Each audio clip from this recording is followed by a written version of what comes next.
외우고 있을 건 칼콩 빈뼈감, 이것만 딱 외우고 계시면 됩니다.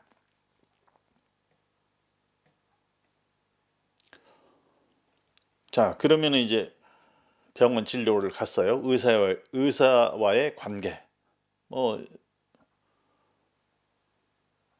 이게 아주 이제 중요합니다. 스탠스가. 처음에는 내가 암에 걸렸기 때문에 뭐 굉장히 뭐 식구들이나 아주 심각하게 가죠.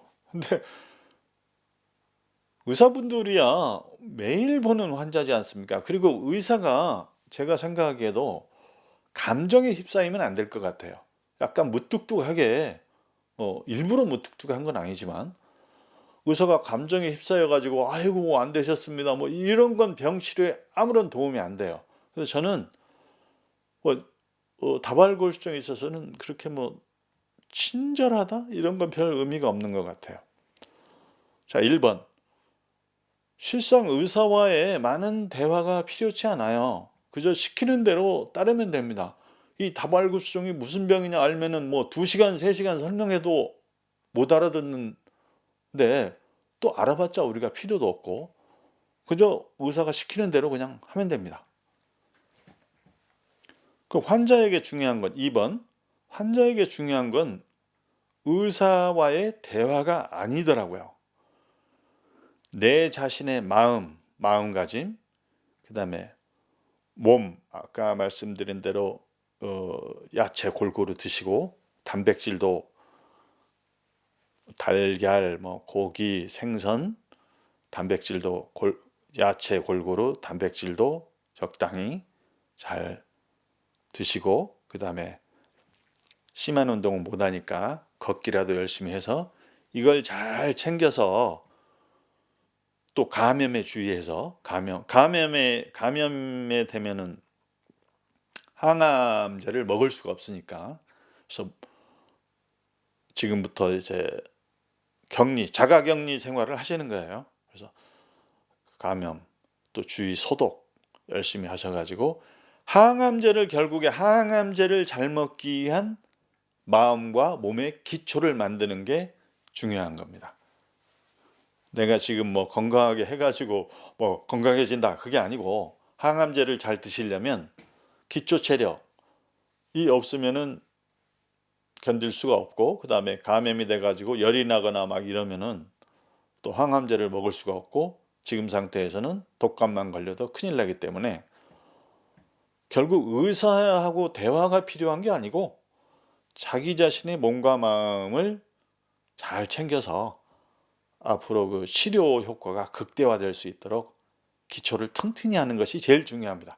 의사와의 대화, 뭐 의사가 친절하게 뭐 한다, 뭐 그런 건 별 필요가 없어요. 3번. 감염에 극도로 주의해야 됩니다. 극도로. 항암제가 예를 들어서 이렇게 먹다가 한 주 쉬고 먹으면 어떠냐? 그런 거에 대해서는 연구된 바가 없어요. 뭐 2주 쉬었다가 먹으면 어떠냐? 이런 건 없어요.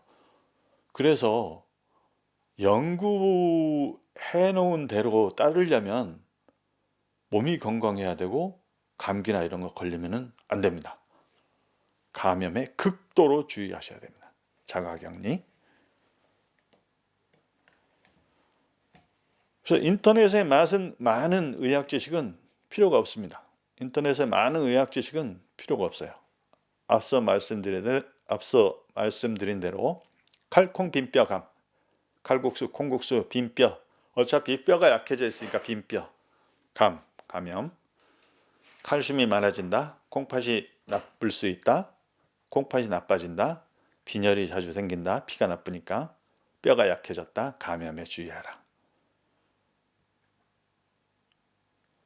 그래서 신장과 관련해서 저는 기저질환이었기 때문에 물을 많이 먹었는데 또 기저질환이 있는 분은 의사하고 상의는 하셔야 될 겁니다. 물을 많이 먹어도 되는지 안 되는지 그런 건 의사하고 상의를 하셔야 되죠. 어쨌든 칼, 콩, 빈뼈, 감을 잘 외우고 계셨다가 항상 다발골수증은 사실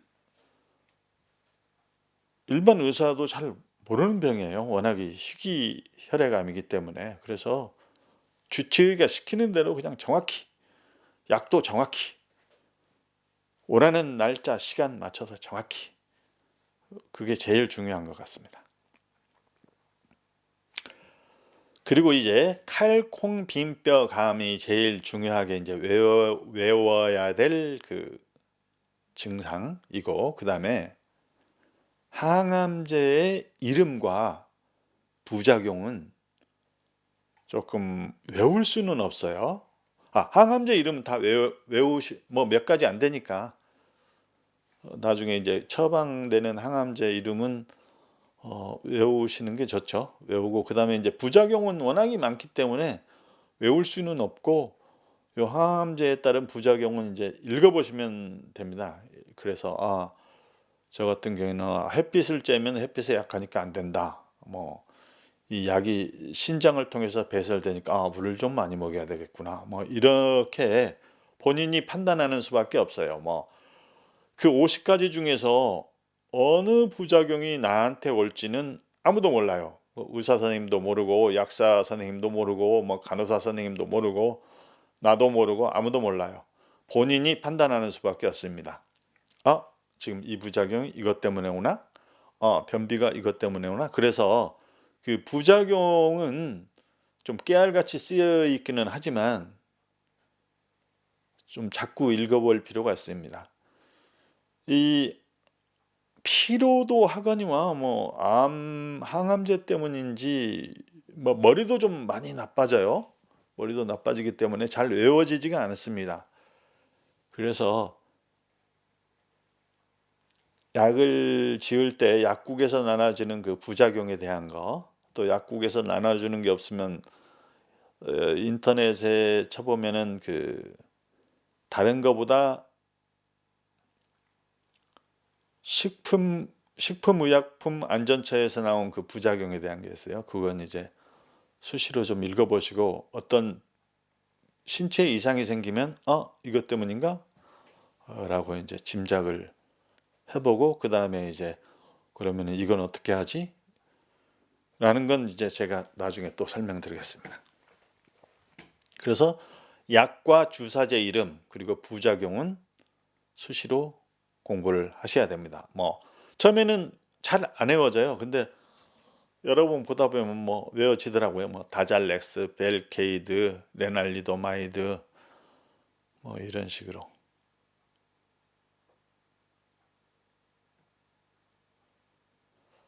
그래서 이제 급한 게 이런 게 다 이제 지났으면 이제 치료 과정이 어떻게 되지? 라고 좀 궁금하시기는 할 거예요. 이것도 뭐 저희들이 선택할 수 있는 건 아니지만 처음에 가면은 이제 환자를 의사분께서 분류를 합니다. 조혈모세포 이식이 가능한가 아닌가. 조혈모세포라는 게 아까 말씀드렸죠. 그 골수에서 여러 가지 세포, 뭐 백혈구, 적혈구 이런 걸 만들어내는 가장 엄마가 되는 세포죠. 이게 이식이 가능한가 아닌가.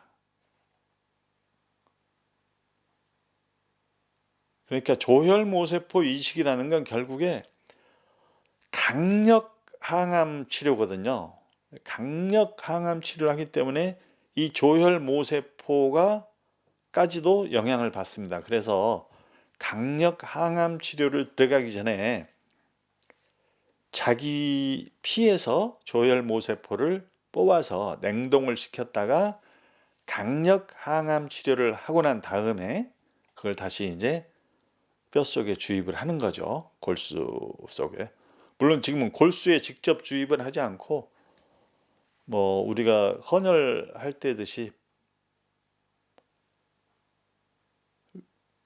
뼛속으로 직접 들어가는 건 아닙니다. 그래서 그게 이제 무균실 3, 4주 입원하는데 굉장히 좀 힘은 들어요. 이 조혈모세포 이식 과정이 집중 강력 항암 치료이기 때문에. 그래서 이제 의사 선생님께서 이제 여러 가지 고려를 해서 이분은 조혈모세포 이식 치료를 할 환자다, 아니다로 이제 크게 분류를 합니다. 조혈모세포 이식이 안 되면은 이제 약제로만 치료하죠. 혈액암은 특별하게 부작용이 생겨서 막 골절이 있다, 어디로 뭐 전이가 가끔 되는 경우도 있다고 들었습니다. 그럴 경우에 방사선 치료를 같이 병행한다, 이럴 수는 있지만 대부분은 약물 치료더라고요. 약물 치료. 어쨌든 환자를 이렇게 분류합니다. 그래서 그 다음에 80세 미만은 조혈모세포 이식 보험 혜택이 있습니다. 근데 80세 이상에서도 조혈모세포 이식이 가능한데 아마 이제 보험이 안 되기 때문에 상당히 좀 병원비가 나오겠죠. 어쨌든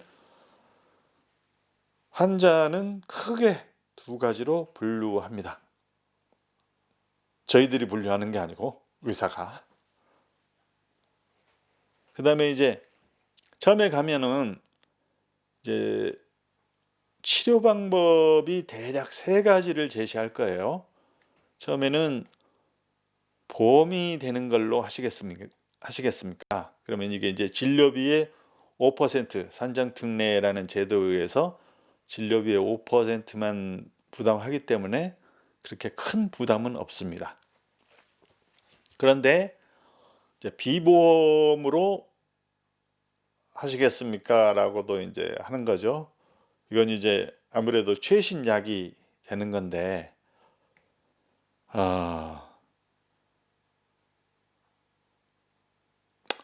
본인의 경제적 사정과 여러 가지 따라서. 근데 어쨌든 고가를 쓰더라도 그게 뭐 1년 내에 하는 게 아니고 대략 뭐 한 18주 정도니까 뭐 한 5달?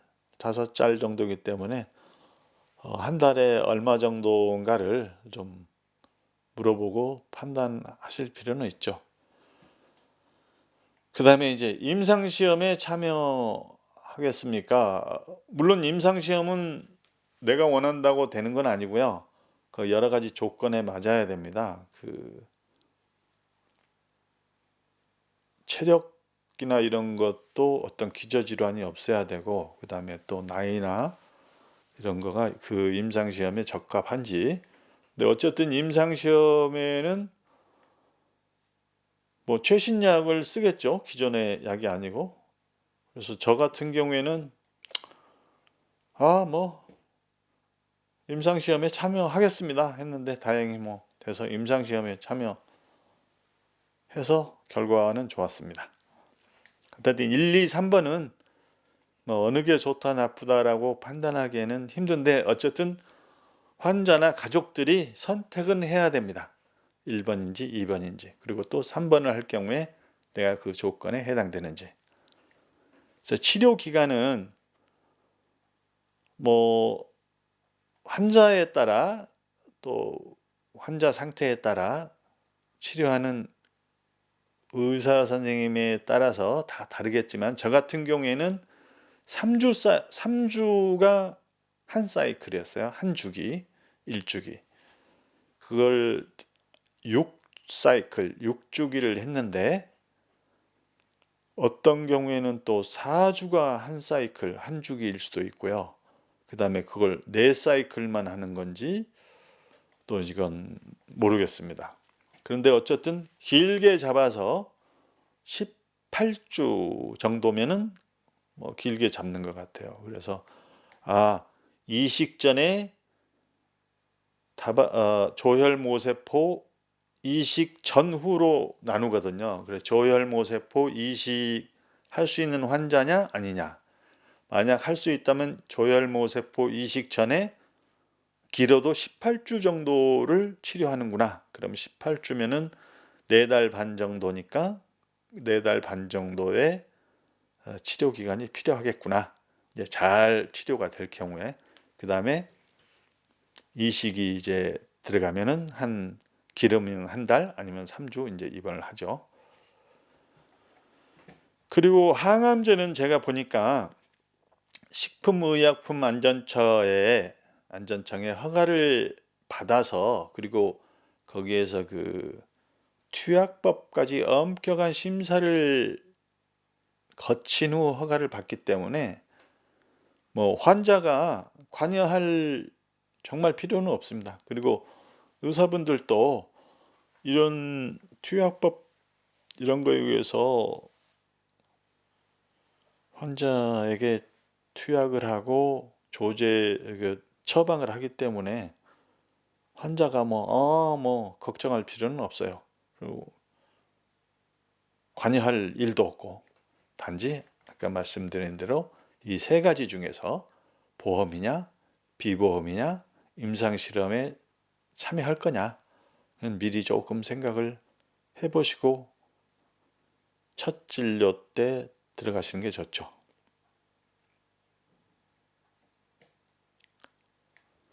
자, 치료 순서를 말씀드리겠습니다. 그러니까 2번 조혈모세포 이식이 가능한 환자일 경우에, 아까 말씀드렸죠. 앞에서 조혈모세포 이식, 요건 강력 집중 항암 치료인데 3주 2번입니다. 이 조혈모세포 이식이 가능하냐 안 하냐 인데, 이제 조혈모세포 이식이 가능하다고 이제 가정을 하면 그 전에는 유도요법이라고 부르더라고요. 유도요법. 그래서 총 6사이클 기르면 6사이클에서 3주씩 하면은 18주가 되는 거고, 한 사이클이 4주가 될 수도 있고요. 4주를 몇 사이클 하는지는 모르겠습니다. 의사분 또 환자에 따라서 다르기 때문에 어떻든 대략 18주가 최장인 것 같아요. 그래서 이 유도요법은 항암제를 쓰기는 하는데 그렇게 아주 강력한 항암제는 아닌 것 같아요. 저 같은 경우에 그렇습니다. 저 같은 경우에는 견딜만 했습니다. 운전도 조심조심 할 만하고, 이 기간 동안에 밥도 그런 대로 좀 먹었고, 피로감이 좀 오기는 했고, 약간의 변비나 이런 부작용이 있었지만 다들 견딜만 했고, 그래서 유도요법 중에는 그렇게 아주 강한 치료는 아닌 것 같았습니다. 그 다음에 이제 요 유도요법에서 결과가 괜찮으면 전부 다 결과에 관계없이 조혈모세포 이식이 들어가는 것 같지는 않더라고요. 유도요법에서 어느 정도 효과가 있어야지 제 두 번째 단계로 넘어가는 것 같은데, 이거 잘 이제 개인마다 차이가 있으니까. 어쨌든 저 같은 경우에는 유도요법 18주 치료를 해서 어느 정도 결과가 좋았기 때문에 조혈모세포 이식에 들어가서 강력 집중 항암 치료를 받았습니다. 3주 입원해서 굉장히 힘듭니다. 한 3일 정도는 다시 오라면 나 산속으로 들어가겠다 할 정도로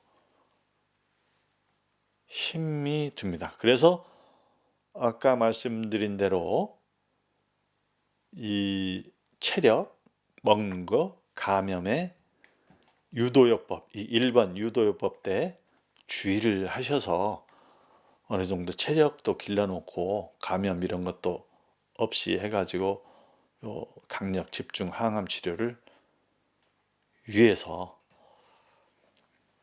그다음에 1번, 2번이 끝나고 나면 이제 결과가 나옵니다.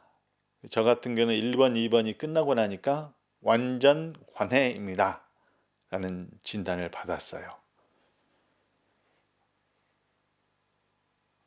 관해도 이제 부분 관해가 있고, 그냥 관해가 있고, 완전 관해가 있고, 이제 그 암세포가 어느 정도 없어지냐에 따라서, 그래서 부분 관해라고 해도 실망할 필요는 없는 것 같습니다. 왜냐하면 이제 그 상태가 쭉, 예를 들어 암세포가 증식을 하지 않고 그 상태로 있으면은 그냥 되는 거거든요.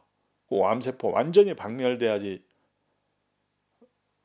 완전히 없어지면 제일 좋겠지만 완전히 없어지지 않았다고 해도 그 상태가 유지만 되면은 어느 정도 체력으로 유지가 되게 되면은 되거든요. 그 유지 기간이 이제 얼마나 되느냐에 따라서는 사람마다 차이가 있겠지만 어쨌든 1번 유도요법 지나서 그다음에 조혈 모세포 이식, 강력 집중 항암 치료까지 끝나면은 어느 정도 이제 결과가 보이게 됩니다.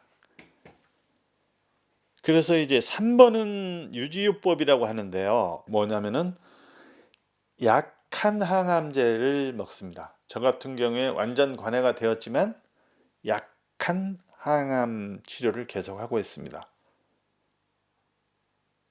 그러니까 이제 앞에서 말씀드렸다시피 완전 관해라는 판정은 현재 병원이 가진 검사 기계에서 암세포가 발견이 안 되었다. 이럴 뿐이지 더 미세하게 암세포가 살아있을지 모르기 때문에 아마 이 유지요법을 하는 것 같습니다. 그래서 유도요법 중에 제 몸의 컨디션은 어느 정도인가? 저 같은 경우에는 이제 이게 뭐 움직이지 못할 정도인가? 아니면 서울에서 오피스텔을 얻어서 그냥 병원 옆에서 살아야 될 정도인가?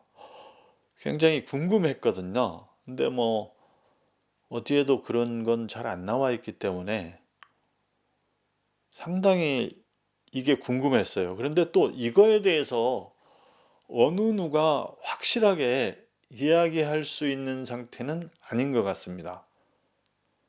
뭐, 당신은 조심조심 운전을 할 만한 상태일 겁니다. 라고 뭐 예측은 불가능하니까. 근데 저 같은 경우에 지금 보면 걱정은 많이 했는데 지금 보면 컨디션, 유도요법 중에 컨디션 일주일에 한 3일 정도는 밤에 좀 낑낑댔습니다. 그래서 혼자 잤습니다. 일부러. 왜냐하면 소리를 낑낑내서 하니까 좀 시원하더라고요. 그래서 혼자 낑낑낑낑 소리 내면서 자니까 좀 좋더라고요. 그다음에 식사는 잘했고요. 운전은 조심조심 할 만했고요. 그다음에 거처를 아까 말씀드린 대로 굉장히 고민을 많이 했는데 원룸을 얻을까? 오피스텔을 얻을까? 병원 옆에 뭐 그런 호텔을 얻을까? 뭐 했는데 컨디션이 다행히 1번, 2번, 1번 컨디션하고 이런 게 괜찮아서 하루 진료하면은 한 3일을 잤죠. 그러니까 내일 진료도 하면 오늘 서울로 갔고 그 다음날 진료를 받았고 그 다음날 하루 쉬고 이렇게 내려왔습니다. 그래서 일주일에 어떤 경우에는 병원을 2번 방문하는 경우도 있거든요. 초기에 그럴 때는 한 열흘씩 자기도 하고 그 다음에 이제 또 아시다시피 종합병원에서는 워낙에 환자들이 많기 때문에 시간 예측이라는 게 별 무의미해요. 그래서 하루 진료를 간다 하면 그냥 하루를 쫙 비워 놓으셔야지 뭐 이거 오전에 끝날 거야 이렇게 예측했는데 뭐 오후 늦게 끝나기도 하고 그래서 뭐 저는 느긋하게 일부러 그날 내려오지 않고 그 다음 날 아니면 하루 더 쉬고 그 다음 날 이렇게 내려왔습니다. 그래서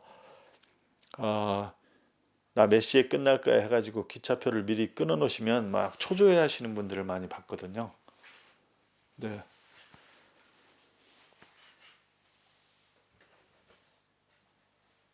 예를 들어서 저 같은 경우에 다잘렉스 다라투무밥 이런 걸 맞는데 그게 맞는 시간만 한 5시간 걸립니다. 맞는 시간만. 그러면은 접수하고 진료 의사하고 진료 보고 그다음에 또 그 주사실 가서 접수하고 맞고 그럼 뭐 어떤 데는 하루 종일 6시, 7시에 끝날 경우도 있어요. 일찍 끝나는 경우에는 한 2시 정도 끝나기도 하지만 그래서 어, 신경 쓰기 싫어서 그냥 저는 하루 진료 위해서 호텔에서 3일 잤는데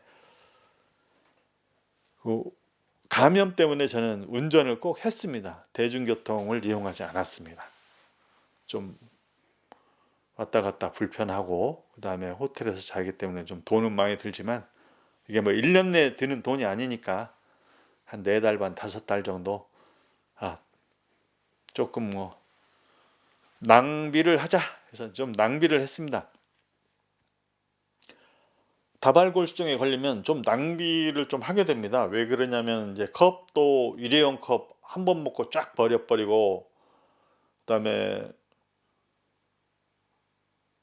그 수건도 한 번 쓰고 뭐 드라이기로 말리거나 아니면은 키친타월 한 번 쫙 키친타월로 얼굴 손 딱 닦고 버려버리고 일회용 장갑도 뭐 하다못해 재활용하러 갈 때도 일회용 장갑 끼고 뭐 집에서 뭐 할 때도 일회용 장갑 끼고 뭐 하여튼 신생아처럼 하기 때문에 좀 자원 낭비를 많이 하는데 뭐 길어봤자 1년이니까 약간의 자원 낭비를 좀 하는 게 좋은 것 같습니다. 그래서 뭐 조금 여유가 없으시겠지만 몇 달이니까 좀 돈은 쓰시는 게 괜찮은 것 같아요. 그래서 컨디션, 식사, 거처 4번 심한 통증과 숨가쁨. 이게 치료 초기에는 진짜 막 통증이 심하고 숨이 가쁘고 이래서 이러다가 이렇게 죽는구나 해가지고 굉장히 절망감에 좀 빠졌거든요. 그래서 뭐 어떤 때는 치료받는 도중에 허리가 너무 아파서 움직이지도 못할 정도가 되었고 근데 그 허리도 조심조심 그냥 뭐 찜질하고 뭐 했더니 이럭저럭 했더니 좀 낫더라고요. 근데 정형외과는 가지 않았어요. 왜냐면 어차피 그 이 병 때문에 생긴 거라 조심 했더니 좀 낫더라고요. 하여튼 절망감에 빠졌는데 지금 생각해 보면은 지금 상태에서는 너무나 기쁘고 감사한 거죠. 그 초기에 심한 통증 숨가쁨을 해서 이렇게 해서 비참하게 죽는가 보다 하는 상태였는데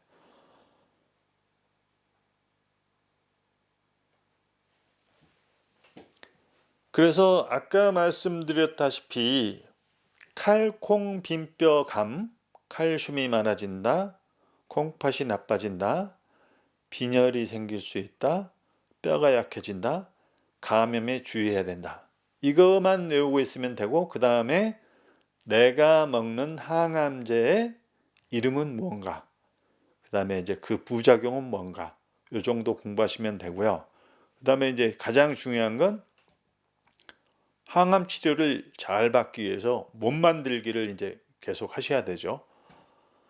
물론 이제 피곤하기도 하고 하지만 무리하지 않는 범위에서 걷기 운동도 하시고 먹는 거 주의하시고 감염 예방하시고 자 1번 집중 한 1년 정도는 제가 보기에는 직업이 있으신 분은 휴직을 하시고 치료에만 집중하시는 게 나을 것 같아요. 병행하기는 상당히 좀 힘들 것 같고 그 다음에 치료를 한 번이라도 빼먹고 이럴 수가 있으니까 1년 정도는 그냥 치료에만 집중한다. 그 다음에 2번 운동과 음식. 운동은 걷기 운동이 제일입니다. 걷기 운동. 뼈가 약해졌기 때문에 무거운 뭐 역기 들거나 뭐 아니면은 심하게 무리가 오는 등산을 한다거나 하지 마시고요. 뼈가 약해져 있기 때문에 걷기 운동 하시고 깨끗한 음식 골고루 많이 드시고 야채도 골고루 드시고 단백질 공급할 수 있는 고기, 생선, 달걀, 우유 골고루 드시고 신장이 나빠져 있고 그 다음에 또 항암제가 신장을 통해서 배설이 되는 항암제가 많기 때문에 물 많이 드시고 물을 약간 데워가지고 먹으니까 좀 많이 먹게 되더라고요. 근데 기저질 환자는 꼭 의사하고 상의하셔야 됩니다. 고혈압이 있거나 당뇨가 있거나 또 다른 지병이 있으신 분들은 내가 물 많이 먹어도 됩니까? 라고 의사하고 상의해야 됩니다. 제가 물 많이 먹으라는 건 의사한테 처방을 받은 거예요, 저는.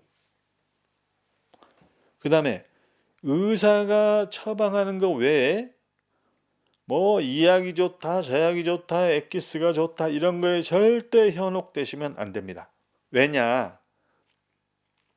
다발골수종에 건강한 사람인 경우에는 뭐 그렇게 추천하는 음식이나 뭐 엑기스들이 좋을지 모르겠습니다. 그런데 먹는 항암제가 여러 가지가 있는데 한 가지당 몇십 가지의 부작용이 있어요.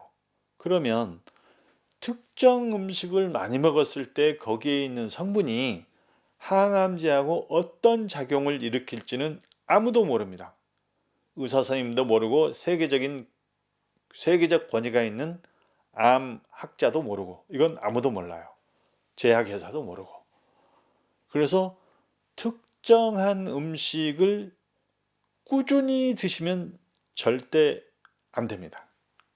그래서 골고루 드시라는 거예요. 예를 들어서 토마토가 좋다 해서 토마토 막 많이 먹거나, 당근이 좋다 해서 당근 많이 먹거나, 포도가 좋다 해서 포도 많이 먹거나 그러시면 절대 안 됩니다. 골고루 한 가지만 많이 먹었을 경우에, 더군다나 엑기스는 이게 농축된 거 아닙니까? 농축된 성분이 항암제하고 어떤 작용을 일으킬지는 아무도 모르기 때문에 골고루 이거저거 드시는 게 제일 좋습니다. 인터넷에 나오는 그 제목만 보면은 환자를 혹하게 만드는 거 있죠. 뭐 이렇게 하면 좋다, 저렇게 하면 좋다, 뭐 이 음식 먹으면 좋다, 나쁘다. 검증되지 않은 거는 쳐다보지도 마십시오. 쳐다보고 들어가서 듣는 순간에 혼란에 빠집니다. 그 시간에 마음을 다스리고 운동 열심히 하시고 감염에 주의하고. 그래서 항암제를 잘 먹기 위한 몸 만들기에 1번 집중, 2번 운동과 음식, 3번 의사 처방의 약물 엑기스 등 금지, 감염 예방, 깨끗한 음식, 주위 환경, 거의 자가격리 수준으로 해서 한 1년간 친구도 만나지 마시고 전화로만 하시면 되죠. 만나가지고 뭐 서로 사실 주고받을 얘기도 별로 없습니다. 암에 걸리면은. 그리고 정신도 없고요. 몸도 피곤하고 전화 받는 것도 피곤할 때가 있거든요. 그래서 여기까지 1차적으로 궁금한 거 설명을 대략적으로 드렸고요. 다음에는 감염 예방을 위한 걸 조금 더 집중적으로 설명을 드리겠습니다. 다시 한번 정리하겠습니다.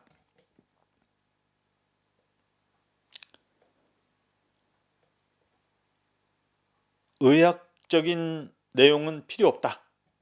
칼콩빈뼈감, 칼슘이 혈액에 많아져서 여러 가지 증상을 일으킨다. 콩팥이 나빠진다. 빈혈, 피가 나쁘다. 빈혈도 일으킬 수 있고 뭐 출혈도 일으킬 수 있고 감염에 약하다. 뼈가 약해진다. 감염에 극도로 취약하다. 칼콩빈뼈감. 이것만 외우시면 됩니다. 다른 의학적인 지식은 다 필요가 없다. 환자에게는. 의사에게 많은 걸 요구할 필요도 없고 대화가 필요하지 않다. 그저 시키는 대로 그냥 정확히 따르면 된다.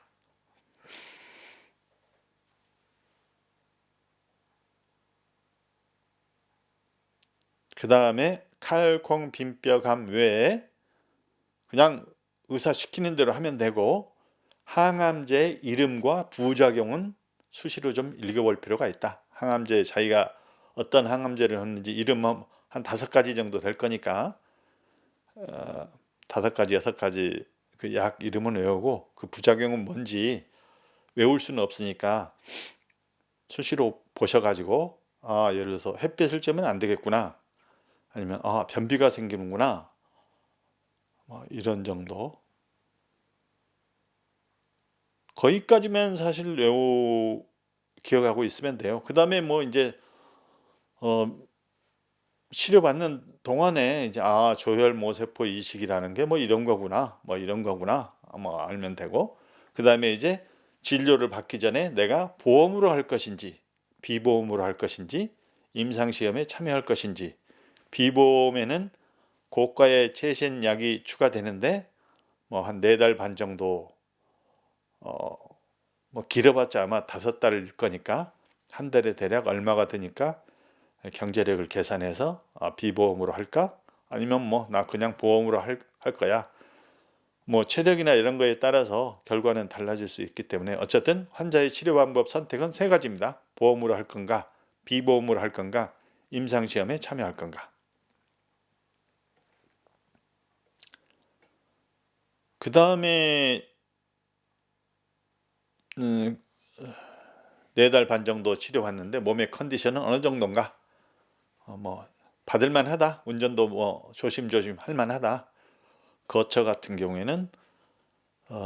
경우에는 한 하루 받으면 한 3일 정도 호텔에서 잤다.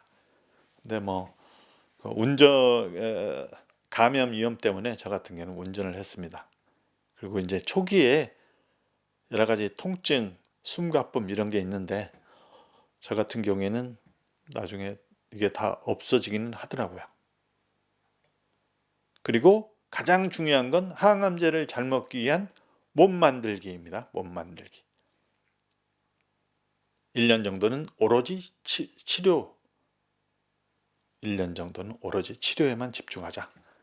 휴직할 수 있으면 휴직을 해 가지고 그다음에 걷기 운동 열심히 하시고 음식 골고루 드시고 야채, 단백질 골고루 드시고 그다음에 뭐가 좋다, 뭐가 나쁘다 이런 건 아예 보지도 마시고 그다음에 깨끗한 음식, 주위 환경 깨끗하게, 그다음에 자가격리 수준으로